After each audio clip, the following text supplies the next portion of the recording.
USA Global TV and Radio proudly presents the Royally Rich Lifestyle Show, starring Ian Pelham Turner and Helena CHARD. Brought to you in part by the British School of Excellence, Investors in People. This program is brought to you in part by the British School of Excellence and founder, Mr. Philip Sykes, building confidence, changing lives. Do you share our view that etiquette is a set of modern life skills that are essential for personal and professional success? Join us as an etiquette coach and change people's lives through the power of etiquette and manners. The last few days have been really amazing. I had a trainer course from the British School of Etiquette. And I must say it's been one of the best decisions I've ever made and one of the best investments I've made in my own training and development. Now, words alone will not describe the transformation and the positive path that I have traveled with the British School of Etiquette. I find I learned a lot from the lessons this time I came. The last few days with the British School of Etiquette have been fantastic. And what I've learned now is really beyond my expectations. This is the most rewarding experience and the best investment I have made this year. It was just great. I learned so much, and when I go back to Belgium I will incorporate a lot of it into my day-to-day life and business. It's been absolutely wonderful for the whole week that we were here. I feel transformed, and I feel like blowing a trumpet and tell people, come and do this school, this class is the best, this is the best school ever. You should take it. It will change your life immediately. I am now able to teach other people how to bring the best of them. Thank you. Thank you, BSc. Thank you. Thank you so much. Thank you. Thank you to our clients for their testimonials on the Train the Trainer program.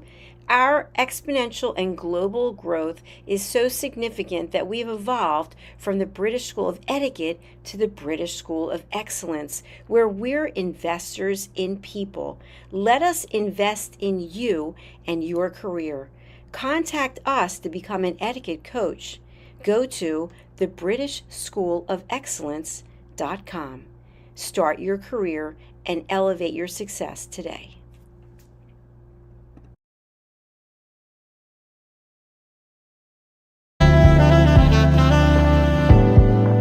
Welcome to USA Global TV and Radio, where our mission is to provide education, entertainment, hope, and inspiration. USA Global TV and Radio connects you with experts and audiences all around the world every single day to help you succeed in business and to live a richer life. Visit us at usaglobaltv.com to learn about career and life-changing training and mentoring programs like the Listening Mentor. Subscribe to our newsletter to stay informed about our special programs and offers. Discover how you can become a guest on one of our shows or a host or producer of a USA Global TV and Radio show of your very own. That's USA Global TV and Radio, where the doctor is always in.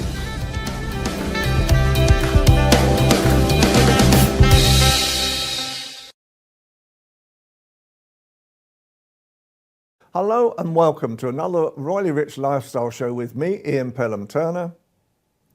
And me, Helena CHARD. Well, let's roll the titles and let's get on with the show.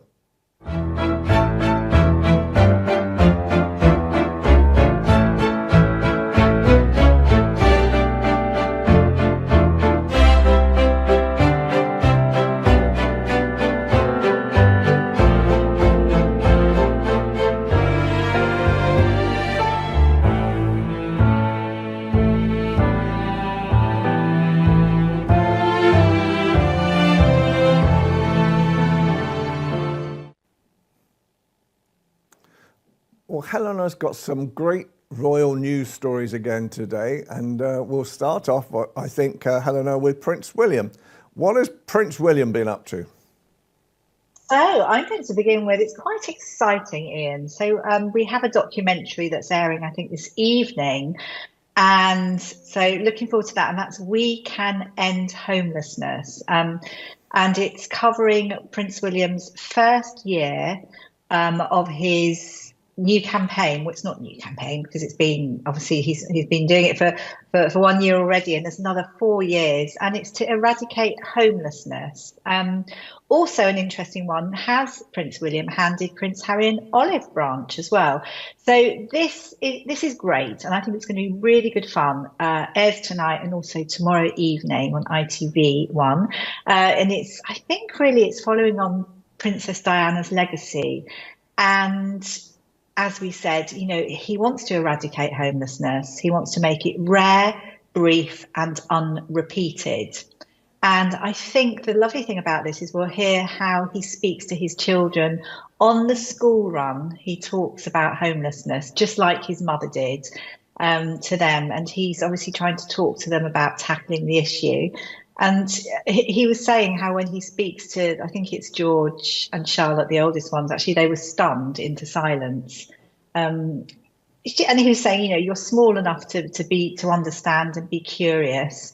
And, it's made such a big impact in his life. And I think it's probably going to be passed down to his children. So we're looking forward to that. But the reason why I've said, has he passed an olive branch to Prince Harry, is because in this, he talks about how amazing his mother was, how she took them to the passage when they were younger. I think they were very, very young, and that's at Homeless Charity in Westminster. How she took them to Centre Point as well, which is obviously a charity. And Prince Harry's included in that, and he actually does mention his name. He hasn't done that for years now.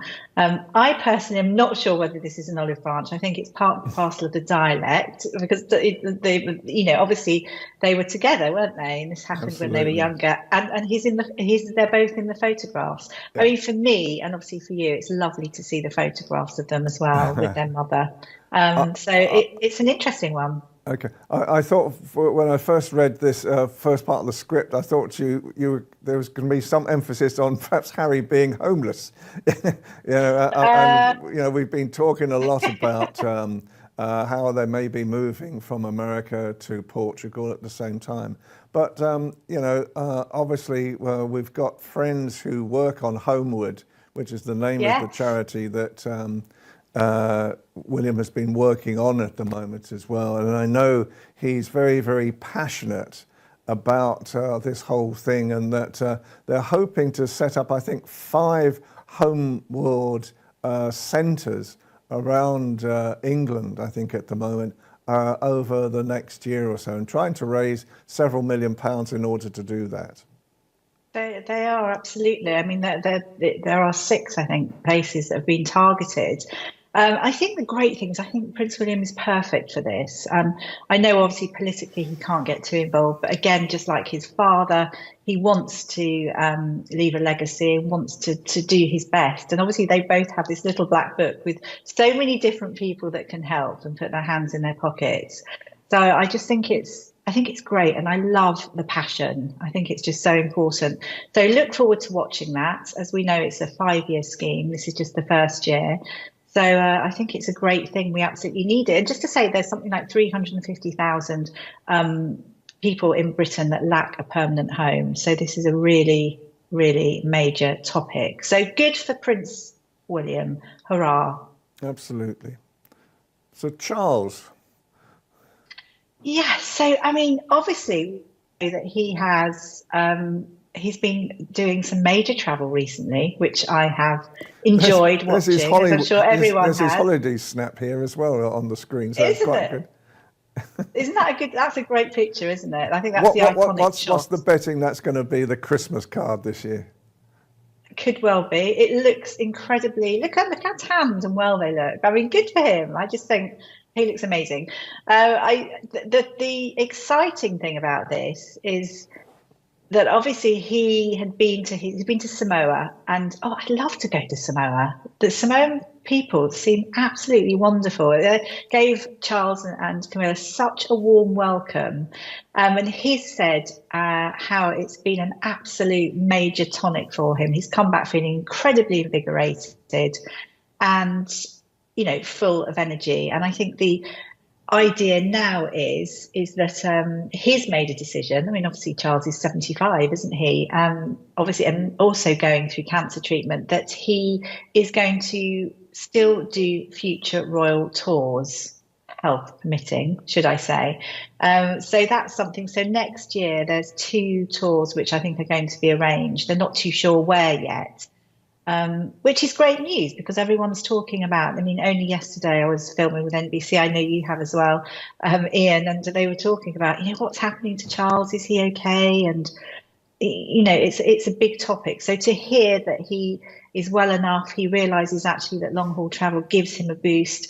As we know, he loves people just as much as he is invigorated by meeting people. He's given that boost also to the people of Samoa and, in fact, Australia, believe it or not. We had this, how's it going to go? But I think things have gone incredibly well. So his royal physicians, who possibly were going to hinder plans, so he said, I think in his final speech, he said that he really, really wants to visit again, and he wants to visit all the Commonwealth realms, but he's been held back because of his physicians. But now things are going to be good. What do you think? I think it's wonderful, to see this. As I say, I think anything right now that is positive about the royal family, that Charles can be seen to be reinvigorating himself as well at the same time, I think is always very, very good for the royal family to be seen across the world. And it reminds the royal family of their existence, I should say, in the Commonwealth. And the Commonwealth is a league of about 60 nations nowadays that could create prosperity for Britain, and in return we could create prosperity for those countries as well. So I think it's a very good opportunity indeed, and we look forward to it. But perhaps there was one caveat, which is our next story. It wasn't everybody's choice in Australia. Do tell. Yes, there's something that people were talking to me about. They were asking, how did I feel the tour went in Australia? And I think people have thought it would be quite negative and there'd be too many boos and no one would turn up. But in fact, on the whole, it was quite the opposite. And I think there are reasons for that. So again, I think people were pleasantly surprised with turnout and how happy people were. Obviously, there is an MP called Lydia Thorpe, and she stormed into Parliament. And people have been asking, did she put a dampener to the tour? Has it made it sort of a negative situation? Lydia Thorpe she's well known in Australia. She is a self-confessed publicist. So she's always shouting. I was about to say shouting her gob off. I don't think that's quite PC, but anyway. And in this situation, I personally feel, we know, Ian, that the royal family, in fact, like things to go slightly wrong. They don't always like things to be smooth. It gives them a little chuckle. But I also feel that deep down, King Charles also is quite empathic. He does feel for lots of people. And she came racing in. This was to do with shouting and spouting about Aboriginal rights. In fact, she was swearing quite badly, and I don't think there's any need for that. What I can say is that both King Charles, Queen Camilla, they knew of her. They knew that she was going to be in attendance, so I'm sure it wasn't such a surprise. I really don't think so. The only thing when doing that, and it just shows from a PR point of view, is that she had so much airtime. It was quite incredible. But they also said that last year she didn't support this focus, so she's done it this year. It's all about getting land back, etc. But so the customer, no, I think it's absolutely fine. It just adds to everything. I think there was a real outpouring of love, and I also do think the Republican movement don't know who they would actually replace King Charles with. Yeah, I think the reality is there were moments when, and especially in Samoa, as well, where obviously some of the Commonwealth nations were asking for reparation for all the bad things that happened during slavery periods that apparently the royal family in the past supported and actually gained funding from at the same time. And I know Charles was on his best behaviour to talk slightly about it, but not to talk about any reparation or funding for the future. So it put him in a slightly difficult light as well. You know, there are quite a few countries that feel that, and obviously in Australia, there is a large Aboriginal movement that really does feel that their land was taken away from them. And so I suppose we have to listen to all of this as well and find a way forward that actually brings us together rather than having people shouting at him. No, absolutely. I think King Charles actually would be the first to say, I mean, things were highlighted a couple of years ago when he attended Chobham, but this was actually for his mother at the time. So he sort of intimated a sorry in a way for everything. But I feel, obviously he's head of state, so he's not going to march in politically, but it's trying to use the right language, it's to listen, to communicate. And I feel that there could be an energy exchange sometimes. I mean, obviously, you know, when you start talking about reparations and money, we're talking about trillions and zillions and billions of money. You know, where would it stop? But I do certainly feel that the time has come where certain things will be addressed, but in a way that's fair and communicative. One thing I would say is I don't think King Charles is shy in coming forward in that sense when it's to do with something like this. So let's see what happens. Absolutely. But there's wedding bells by the sound of it. Tell all. There are wedding bells in general, I'd say. So I would say it's something that, especially when I was younger, doesn't everyone love a royal fairy tale? Everyone would love one of these royal marriages, weddings, and all beautiful. But interesting because Forbes, it's something that's been listed that the royal family and obviously their independent team that runs Balmoral have filed plans with the local government to open a 300 wedding venue on the grounds of Balmoral Castle. So this would be sort of in a very posh barn. And as we know, the late Queen Elizabeth's favourite place was Balmoral. King Charles, Queen Camilla, they normally stay in Birkhall in their private house. So a lot of the time now, the wonderful Balmoral, it's beautiful, there's not too much going on. So obviously, I would say it's a good thing to bring more of the public into the royal spaces in general. And the public can see a little bit of the sort of royal mystique. And the building is actually known as the Queen's Building, 500 acres of estate, obviously Queen Victoria and Albert as well. So it's got a huge amount of history. And just the whole thing about events bringing a huge amount of money, and tourism has huge benefits. I think it's a win-win situation. I would say as well, it's not just going to be for weddings, it's going to be dinners, meetings, events. But I think a fabulous business move, and obviously brings the royals again a little bit more into the modern world. So I think great news. Absolutely. I'd love it, wouldn't you? If I was going to get married, and I may do, I'd love to get married there. Right. That's not a proposal, is it? To you, no. Thank you. So I think the reality is yes. Why not? Because the upkeep of all these places is very much in the public purse anyway.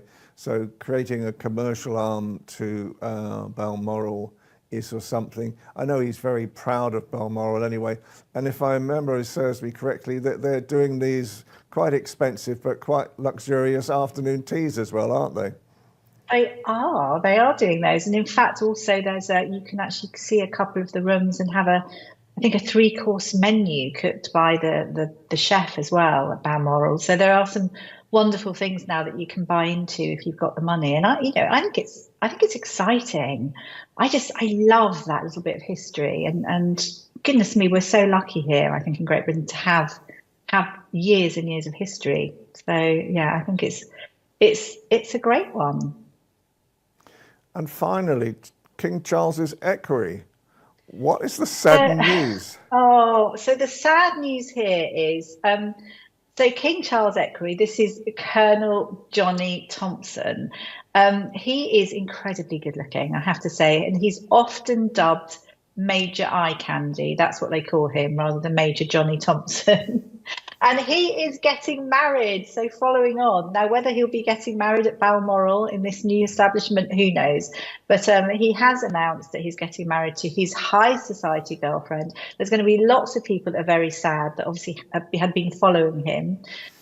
He's the equerry, which is, I suppose, in normal words, is Charles and Camilla's aide, PA, personal assistants.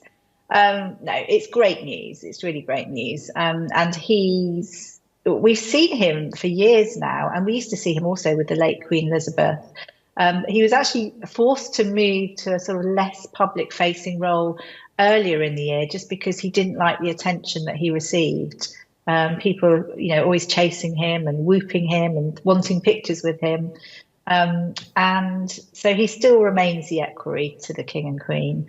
He'll just be serving a sort of in a more executive, less public-facing role. But good luck to him, I say. Excellent. Well, thank you for the royal news. That's great. And so we're now going to take a short break, and we're going to bring on two rather exclusive guests. Stay tuned.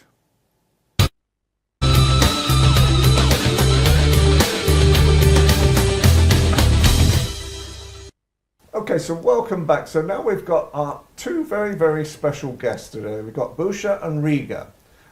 Our Albanian friends from ALB UK TV as well have come to join us just to talk about what is going on in this world at the moment. But first of all, with Helena as well at the same time, let's see, what do they think about the royal family? What's your impressions of the royal family?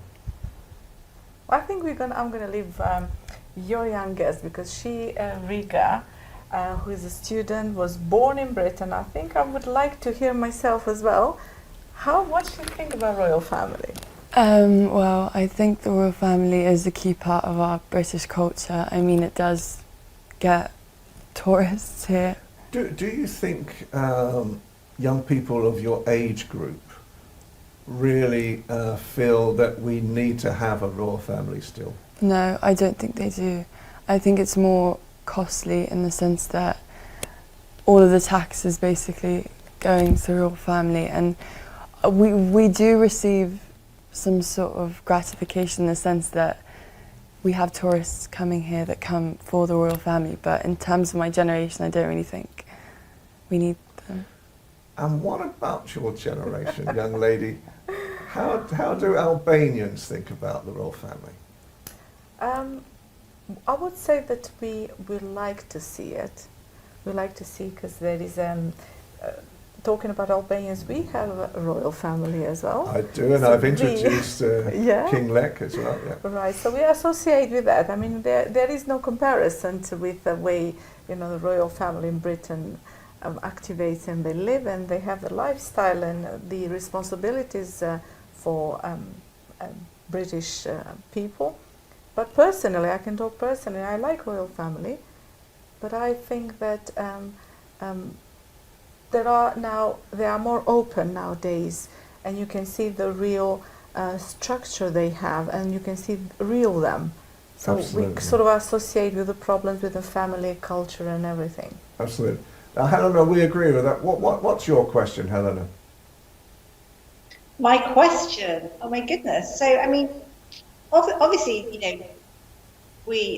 King Charles is head of state, and when he goes abroad to Commonwealth, various countries, he puts Britain on the global map with regards to creating business.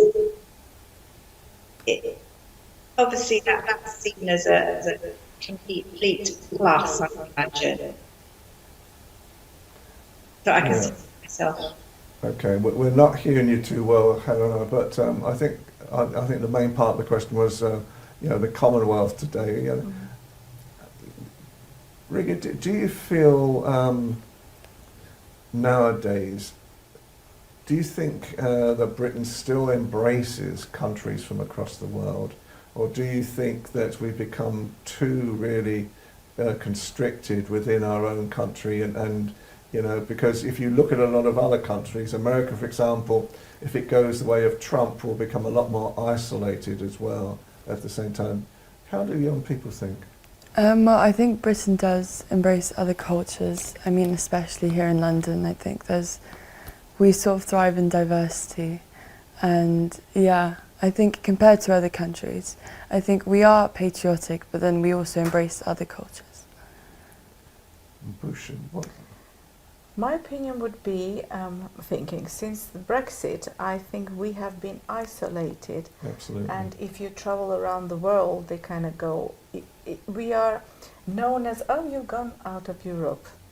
So it's just like they pinpoint at you whatever the decision or whatever your behavior it does. It does penalize most of businesses, but still, if the ones that we live here, as Rika said, you feel so free. You have a freedom of speech, you have diversity, and you are embraced for the work you do. And Riga, what would help you today? What is, because obviously, you know, you've come today to sort of see us at work, and I say that with, what would help you today to achieve what you want to achieve in life?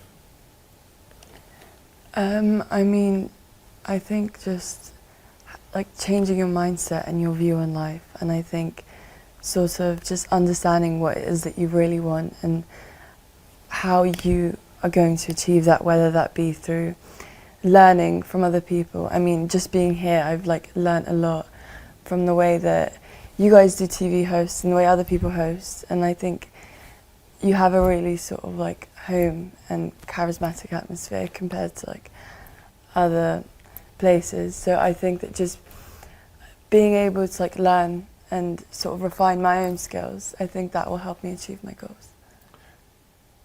What's your dream? My dream is to become a singer. Okay, so what type of songs do you like to do? Do you write your own material? Yeah. So I do pop that's got R&B and jazz influences, so like Amy Winehouse. Okay, very good. Yes. Yeah, because I feel like that's where, I think the main thing with music, I think it's authenticity. I mean, as long as you do something you love and something that you truly, truly value, then there's no going wrong. And she was the most amazing jazz singer as well, Amy Winehouse, wasn't she? And Busha, what's your musical tastes? Everything. I like everything. Wherever I am, I just like to listen to the music. Starting from opera, jazz, rap, R&B, anything. I love music in general. I was very lucky. I've been a jazz fanatic all my life. So I worked with people like Count Basie, Ella Fitzgerald, Sinatra I worked with. And, you know, so I worked with some of the all-time greats, you know, at the same time. And I think, you know, jazz for me is still, I still love, in some ways, I wished I could have lived in my parents' era in the 30s and the 40s, and not go through a war. But that type of music, I think it, you know, Hammerstein, you know, types of composers as well. You know, really, I think, and their lyrics and their music are just wonderful as well. So, where do you see music going? Well, I think nowadays there are so many different genres of music, and I think music is just a universal language. I think it connects people in the way that words will never do. I think music is also a type of medicine. I think it solves people's issues, and yeah, I think there's no knowing what music will do, but I think it's never ending. And do you think AI is going to change that, what you're going to? I don't think that AI will ever be able to substitute music. I mean, the way in which the way we make music is with our own our own experiences, and I don't think AI will ever be able to replace that. Maybe the text of the music we'll do it differently. Yeah, maybe, but I think your text is from what you've experienced, and I think that it adds more value. Well, I love music. It makes me happy. Absolutely. But sometimes when it's too loud, it's just, I think. my feeling is that some days, I turn my laptop on or my iPad, and I then click onto TikTok, and that's it. I'm lost for about 3 hours. Suddenly 3 hours disappears before my, and I love a lot of the competitions, like, Britain's Got Talent and The Voice and all these stuff. I'm an avid viewer of anything like it. And I think the thing with The Voice, if you're aware of that sort of show, is in reality is I want everyone to win. I want the chairs to turn around for everybody because they so deserve it. Yes. And I know how hard it is to actually break into anything and then to be successful. I mean, Helen and I have worked extremely well. Helena's back. Okay. Great. Have you got one last question, Helena? All the time. I was just saying, I was just thinking to myself that you've got a similar tone in your voice to Dua Lipa.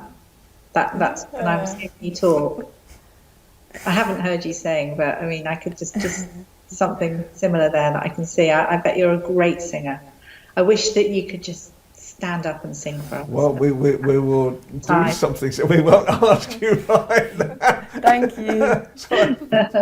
You could have seen Riga just go around the back of the sofa then for a second. Hiding. Hiding. But anyway, well, Helena, wasn't that wonderful to actually watch some of the videos as well today, and our very special guests, our great friends at the same time, and obviously always with your royal news. Have you got passing words? Passing words. Oh my goodness. What can I say? From a royal stance as well, I think it's something that we can take into with everyone to sort of recognise success and excellence. I think we should continue doing that. And obviously speaking to that lovely young lady with a beautiful voice, I'm sure. It's great to discover new people and voices and things, but to celebrate success and excellence, so important. Excellent. Okay, well, again, everybody, thank you so much. Can I first of all thank HELENA Kerbeck from ALB UK Television for allowing us the studio time and going out on ALB UK TV. Can I thank Dr. Jacalyn for all her work on USA Global TV and radio, putting it out. And our normal friend, Philip Sykes, who is our great sponsor and great friend as well, who unfortunately couldn't be with us this week. So, from me, Ian Pelham-Turner. And from me, Helena CHARD. Have a great week, and we'll see you again next week. Take care. Bye for now.